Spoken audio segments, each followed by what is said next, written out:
Sanıyorum ki bir futbol kulübünün başına gelebilecek en kötü ve duygusal açıdan en yoğun durum bu. Öğrencilik hayatımdan bu yana futboldaki küme düşmeyi okuldaki sınıfta kalmaya benzetmişimdir hep. Sınıfta kalan biri hem mevcut başarısızlığın mahcubiyetini hem de gelecek yıl sınıf arkadaşlarıyla aynı ligde olamayacak olmanın üzüntüsünü yaşar. Küme düşen bir futbol takımıysa şüphesiz üstesinden gelmesi hayli zor bir travmayla karşı karşıyadır. Hele de söz konusu bu takım büyük bir camiaya sahipse. Taraftarlarınızın tepkileri korkunç boyutlara ulaşabilir. Ancak onlar sizin ailenizdir ve bir süre sonra bu durumu kabullenip size destek olmaya başlarlar. Hatta elinizden tutup sizi kaldırmaya çalışacak yegane kişiler de onlardır. Tıpkı karne günü önce kızıp sonra bu durumu telafi etmeniz için size destek olacak aileleriniz gibi. Fakat taraftarın protesto ve tepkileri buzdağının görünen kısmıdır. İşin ticari ve finansal boyutu çok daha acımasızdır. Bugün futbol tarihi boyunca küme düşmüş bazı köklü kulüpleri anlatıyoruz. Nasıl düştüler, düştükten sonra neler yaşandı,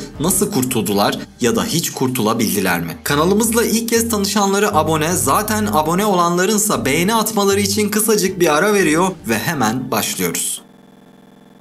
Ligimizde bugüne dek Beşiktaş, Galatasaray, Fenerbahçe ve Trabzonspor olmak üzere tarihi boyunca hiç küme düşmemiş 4 takım var ki biz bunlara kısaca 4 büyükler diyoruz. Beşiktaş'ın tarihindeki en kötü derece 97-98 sezonunda elde edilen 6.'lık. Mevcut sezon henüz tamamlanmadığı için onu saymazsak Galatasaray'ın en kötü derecesi 2011 yılındaki 8.'lik. Trabzonspor tarihinin en kötü sezonuysa küme düşme hattından sadece 3 puan farkla kurtulup ligi 14. bitirdikleri 2001-2002 sezonu. Fenerbahçe tarihinin en kötü derecesi ise oldukça yakın tarihli. 7.'likle tamamlanan 2019-2020 sezonu. Ancak Sarı Lacivertliler bir önceki sezonu da her ne kadar 6. sırada tamamlamış olsalar da ligin 30. haftasında 34 puanla 14. sıradaydı ve kümeyle arasında sadece 4 puan vardı. Geri kalan 4 maçın tamamını kazanma başarısı gösteren Sarı Kanarya sezonu 6. sırada tamamlamayı bildi. Fakat 2018-2019 sezonu sona erdiğinde ülkemizde bir ilk yaşanıyor olacaktı. Süper Lig'de şampiyonluk yaşamış bir takım tarihte ilk defa küme düşüyor.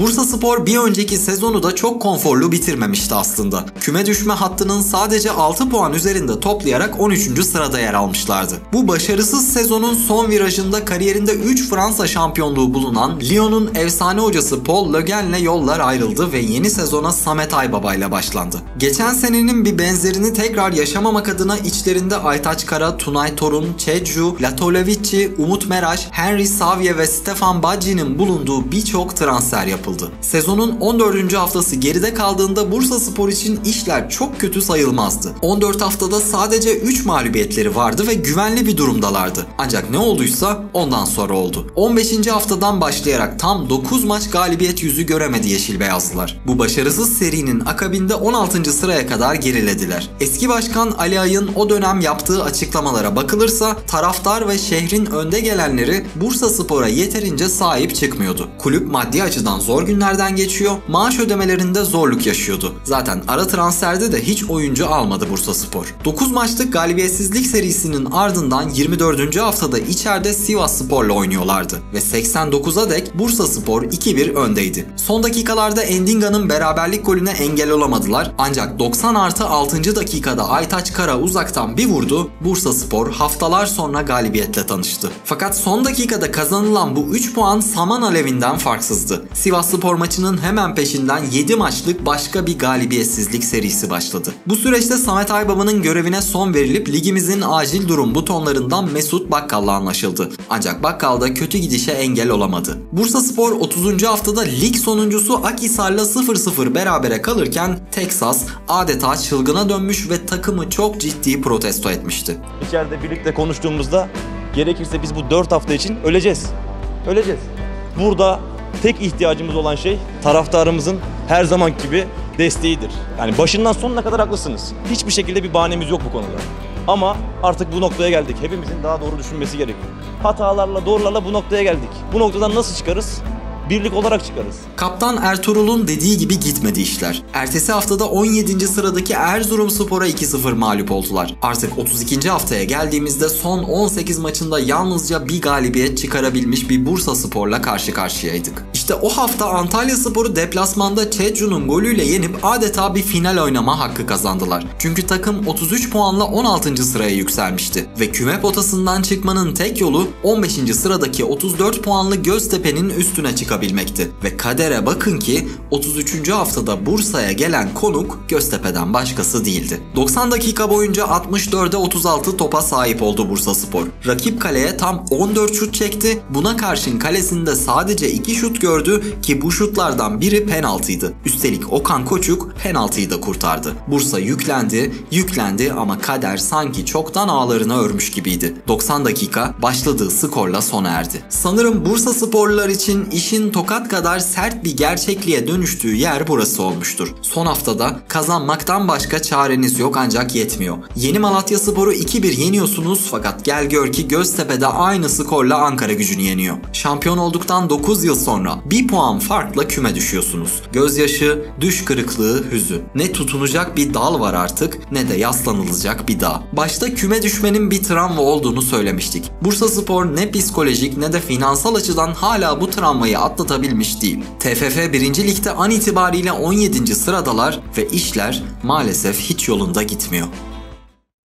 Dünyanın en iyi liginden anekdotlar verdiğimize göre dünyanın en iyi 2. ligine geçelim. Premier Lig'in kurulduğu günden beri hiç küme düşmemiş 6 takım bulunuyor. Arsenal, Chelsea, Manchester United, Liverpool, Tottenham ve hayır City değil Everton. Çünkü bugünlerde Premier Lig'i domine eden son 10 yılda 5 kez şampiyon olan Maviler 1996 ve 2001 senelerinde olmak üzere 2 kez küme düşmüşler. İngiltere'de Manchester City'ye yapılan onların bir tarihi yok yaftalamasını bir temele dayandığını buradan anlıyoruz belki de. 93-94 sezonunda kulüp ligi 16. sırada bitirmiş. Ertesi yılsa 17. olmuşlar. 95-96 sezonunda takım sayısı 22'den 20'ye indirilmiş ve 38 puan toplayan City sezonu 18. sırada tamamlayarak Soto'nun arkasından averajla küme düşmüş. Buradaki düşüş hikayesine döneceğiz ama öncelikle 22 yıl öncesine gitmemiz gerekiyor. Az önce Premier Lig'in kurulduğu günden bu yana hiç küme düşmeyen takımları saymıştım.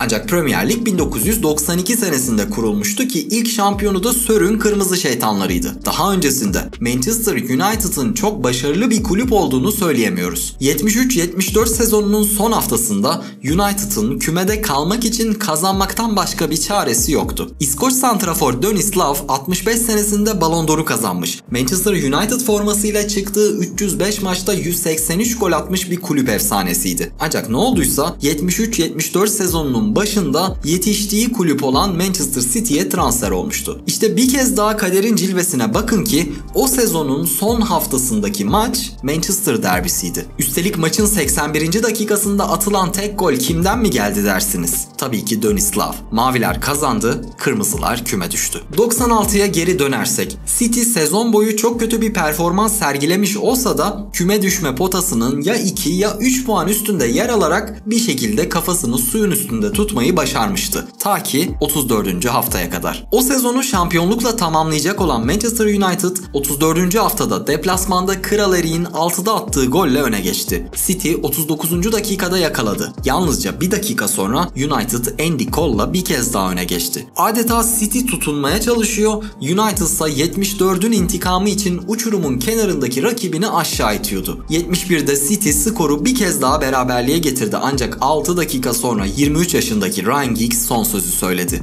City küme düşme potasına girdi. Geri kalan 4 haftadan 7 puan çıkarsalar da aynı başarıyı rakipleri de gösterince City averajla küme düşmüş oldu. Geri yükselmeleri tam 5 yıllarını almış ancak Premier Lig'e yükseldikleri ilk sezonları olan 2000-2001'de geldikleri gibi bir kez daha düşmüşlerdi. 2002'de Championship'te şampiyon olup tekrar Premier Lig'e döndüler. 6 yıl sonra satın alındılar ve o günden bugüne tam 5 kez şampiyon oldular. icatlara doymayan pragmatik keltoşun mevcut planlarına bakılırsa Manchester City için bir 6. şampiyonluk yola çıkmış gibi gözüküyor. Manchester ekipleri gibi geri dönüp fırtınalar estiren İngiliz kulüpleri olduğu gibi Nottingham Forest gibi hiç dönemeyenler de yok değil. 79 ve 80 senelerinde 2 yıl üst üste Şampiyonlar Ligi kupası kazanmış efsane bir kulüp. Ancak 99 yılında veda ettikleri Premier Lig'e tekrar dönmek bir tarafa dursun, son 23 yıldır bunun yanına bile yaklaşamadılar. 3 İngiltere şampiyonluğu bulunan Leeds, 2004'te veda ettiği Premier Lig hasretini bir önceki yıl Bielsa önderliğinde dindirmiş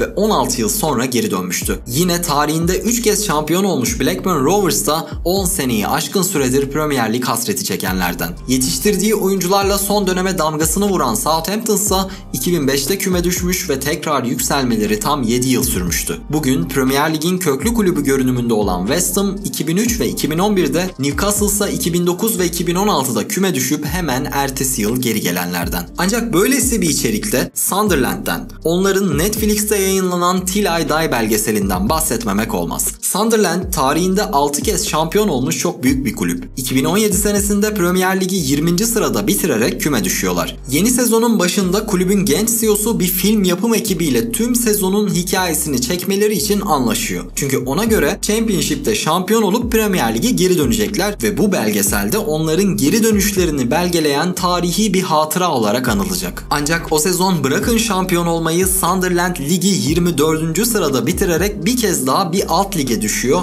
ve geriye bu gerçekçi yapım kalıyor. Bir takımın küme düşme hikayesini, o takımın oyuncularının nasıl bir süreçten geçtiğini ve taraftarların neler hissettiğini sanki oradaymış gibi hissedebileceğiniz sürükleyici ancak hüzünlü bir hikaye.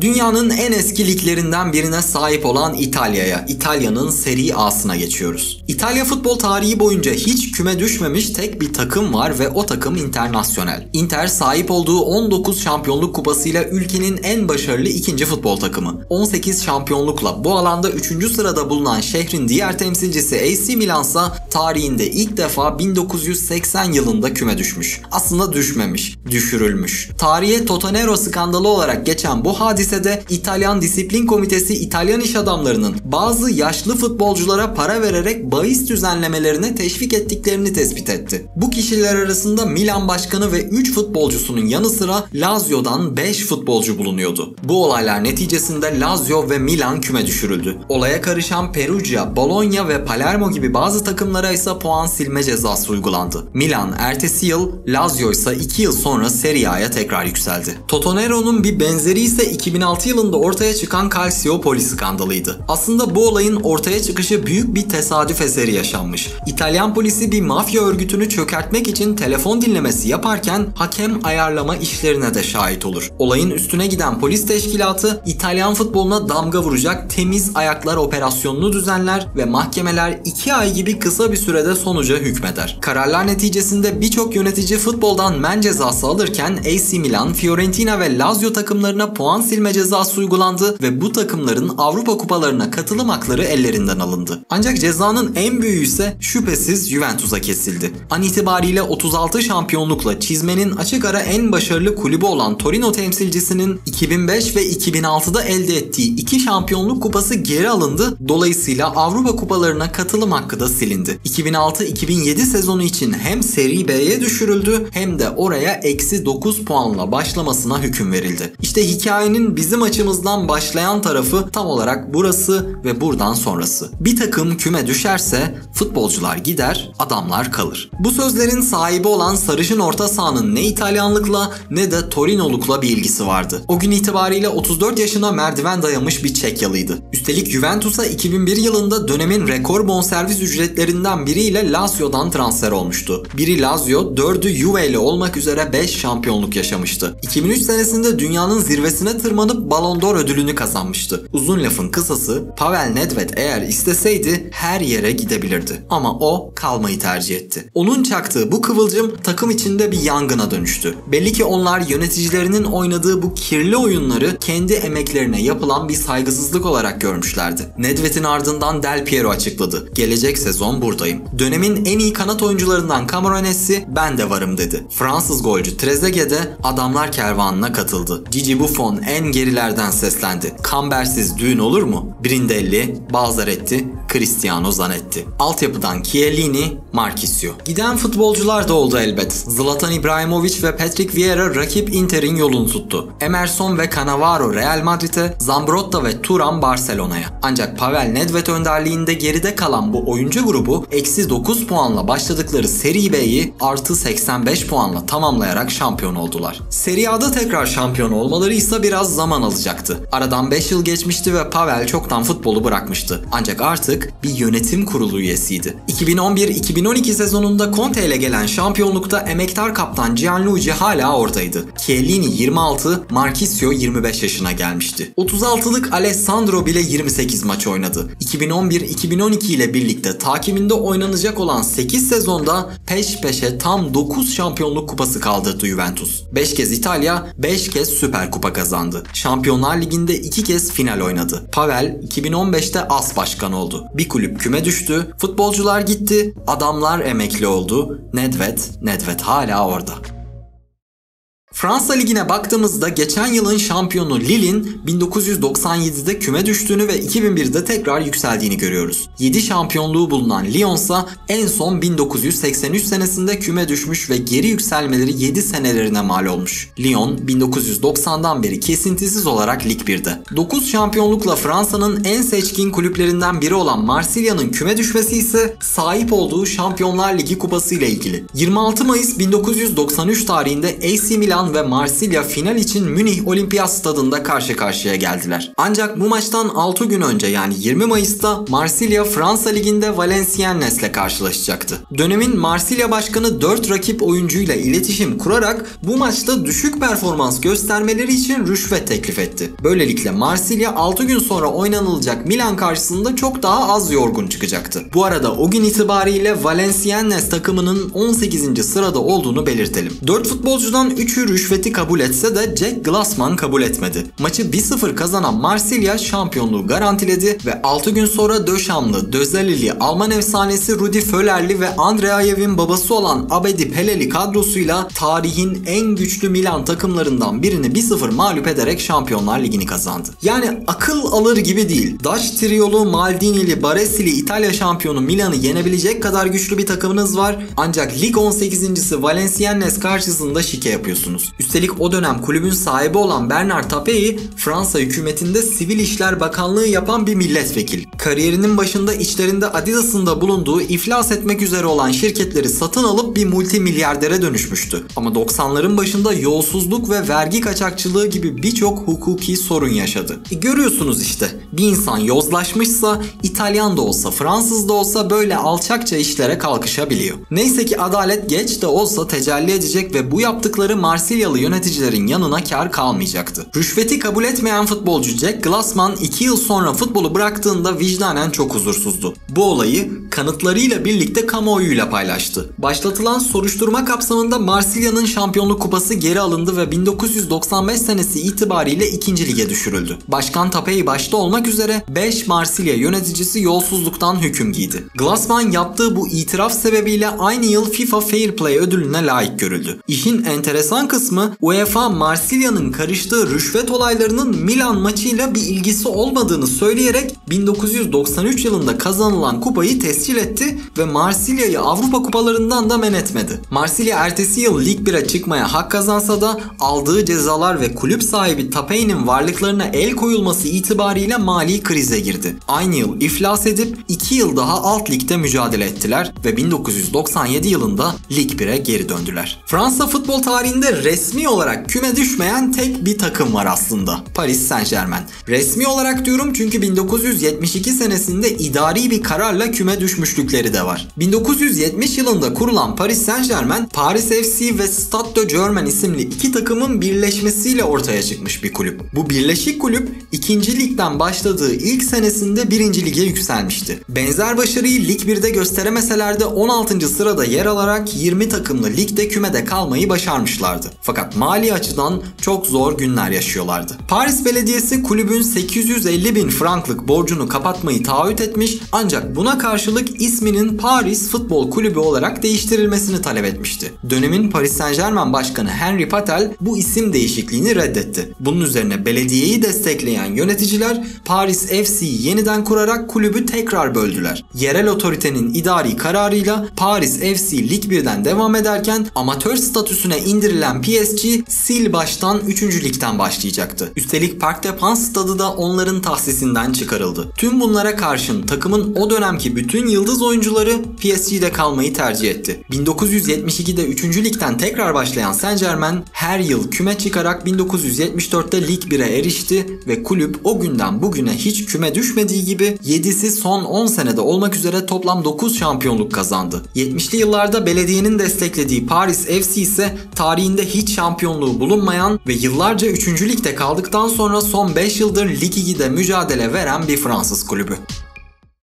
Almanya Ligi yani Bundesliga diğer büyük liglerden biraz daha farklı bir yapıya sahip. Özellikle yakın geçmişini incelediğimizde sürpriz şampiyonlar çıkardığı gibi sürpriz takımların küme düşebildiğine de şahit oluyoruz. Elbette Almanya'nın süper gücü Bayern Münih bugüne kadar hiç küme düşmemiş. 1979'da Bundesliga'ya ilk kez yükselen Bayer Leverkusen ve daha yakın zamanlarda yükselmiş olan Hoffenheim, Wolfsburg ve Augsburg'da küme düşme kabusunu hiç yaşamamış diğer kulüpler. Bugünlerde Bayern'in en yakın rakibi konumunda olan Dortmund'un yaklaşık 45 yıl öncesine ait bir düşme hikayesi var. 1971-72 sezonunda küme düşen köklü Alman kulübü tekrar 1. lige yükselebilmek için epey debelenmiş ve tam 4 yıl alt ligde mücadele ettikten sonra 76'da bunu başarmış. 2006-2007 sezonunda 21 yaşındaki genç santraforu Mario Gomez'in önderliğinde şampiyonluk yaşayan Stuttgart'ın ise 2016 ve 2009'da 2 kez küme düşmüş olduğunu görüyoruz. Fakat Bundesliga'da 2020-2021 sezonunun düşüşleri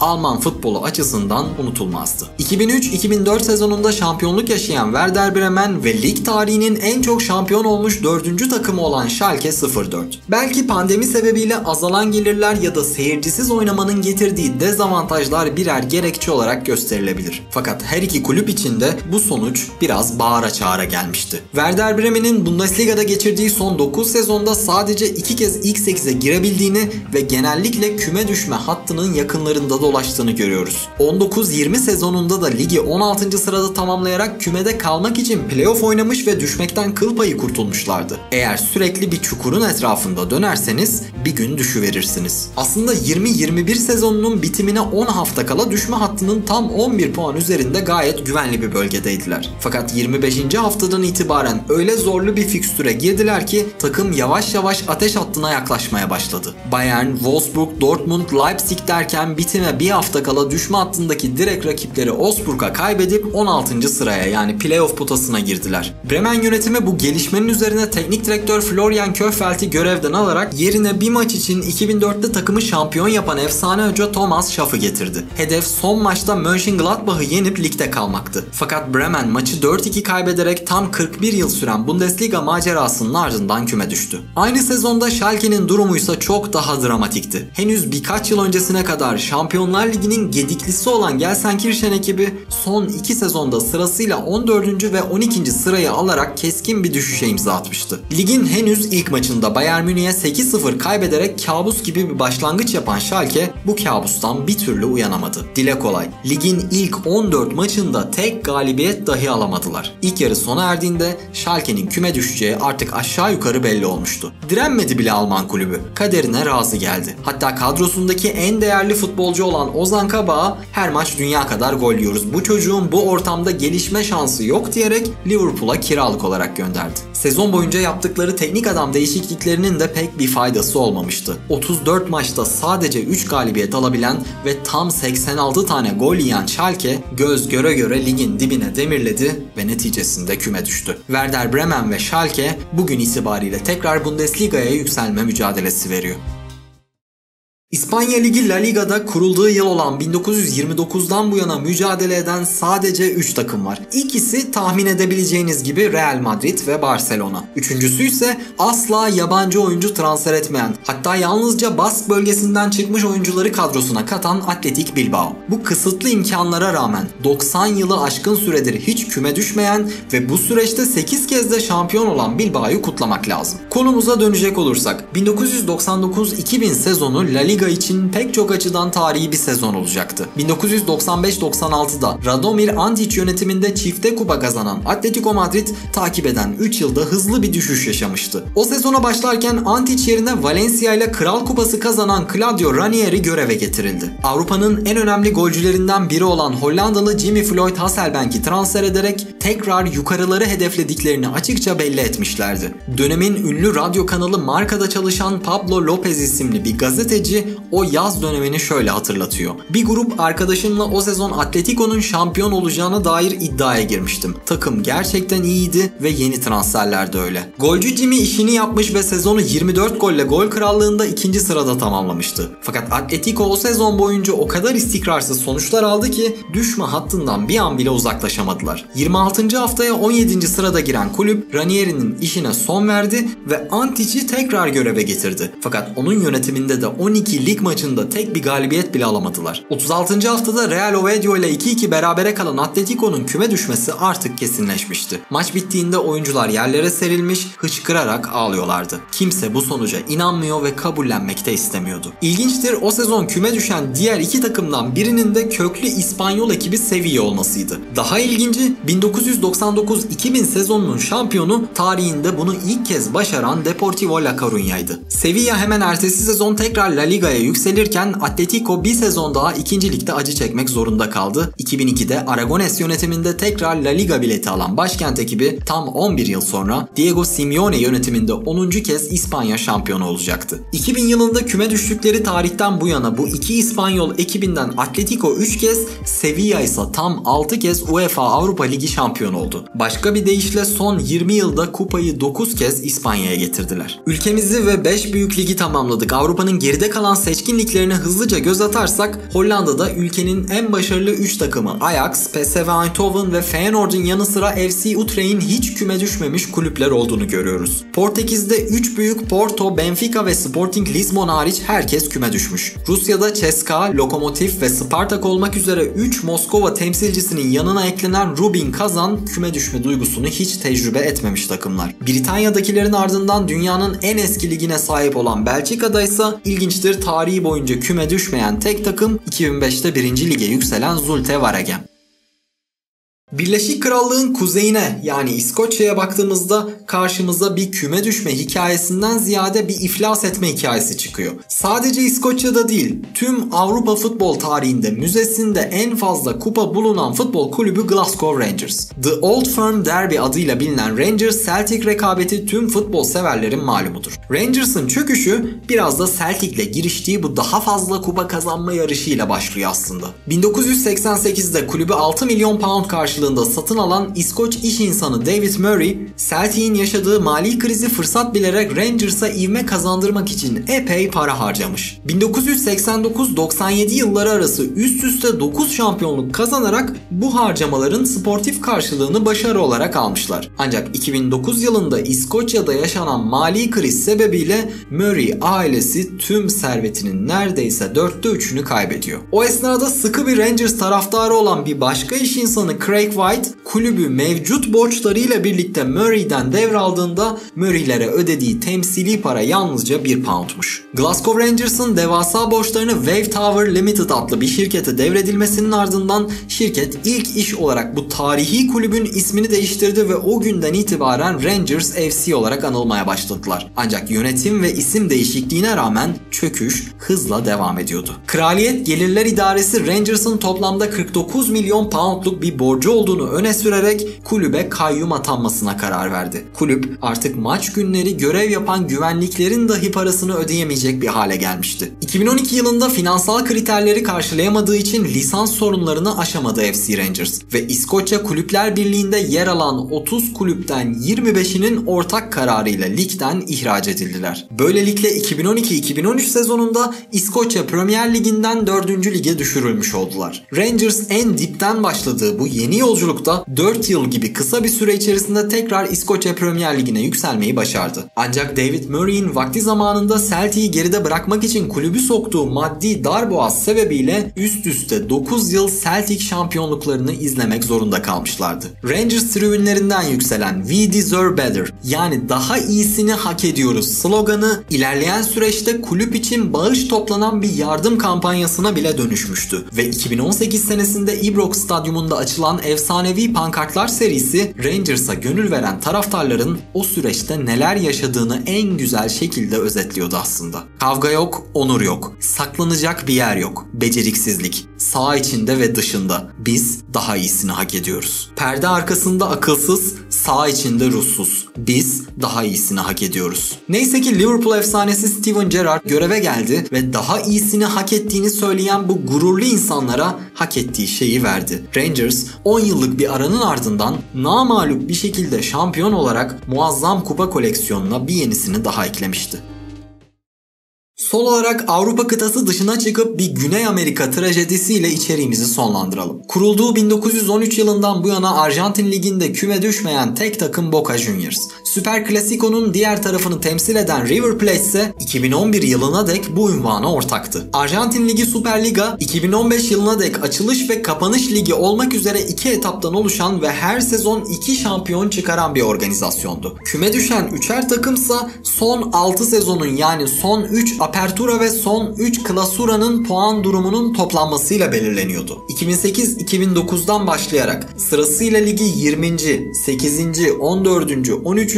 9. ve 4. sıralarda bitiren River Plate 6 sezonun toplam puan durumunda kendisini 17. sırada buldu ve ligde kalmak için alt ligden gelen Belgrano takımıyla playoff oynamak zorundaydı. Deplasmanda 2-0 kaybettiği maçın rövanşında 1-1'lik eşitliği bozamayan River, Liberty Stadyumunda kendi seyircisi önünde küme düşerek çok büyük bir trajedi yaşadı. 110 yıllık bir mazi ve bu süreçte kazanılan 33 şampiyonluğun ardından küme düşmüşlerdi. Elbette ülkenin en başarılı takımının taraftarları bu sonucu olgunlukla karşılamayacaklardı. Maç bitimiyle oyuncular üzerine yabancı madde yağdı ve emniyet güçleri tazyikli suyla tribünlere müdahale etmek zorunda kaldı. Öfkesi dinmeyen bazı taraftarlar Buenos Aires sokaklarını savaş alanına çevirmiş, ortalık yangın yerine dönmüştü. Bütün bu protestolar River'ın küme düştüğü gerçeğini değiştirmese de Milyonerler Takma adlı kulüp çabuk toparlanarak bir yıl sonra Süper Liga'ya geri döndü.